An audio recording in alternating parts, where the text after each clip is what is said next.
পার্থ সেনগুপ্ত বলছি। আমি রোটারিতে জয়েন করি 2012। আজকে নিয়ার অ্যাবাউট 12 ইয়ার্স 13 ইয়ার্স চলছে।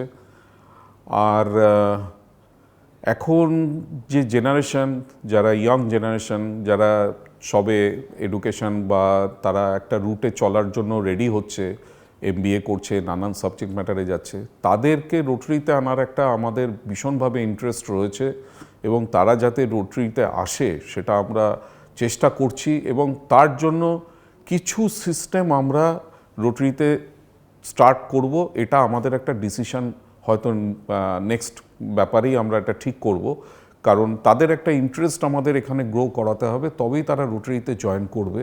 সেখানে এডুকেশনালিও হতে পারে বা অন্য ফাংশনালিও হতে পারে, সেটা পরে আমরা ঠিক করব। তবে এটা আমাদের একটা নেক্সট প্রজেক্ট আছে যে এদেরকে নিয়ে আসা এবং এদেরকে রোটারির সঙ্গে ইনক্লুড করা। এটা আমরা করবার জন্য আস্তে আস্তে করে মেন্টাল প্রিপারেশন নিতে আমরা শুরু করেছি। ঠিক আছে, ধন্যবাদ।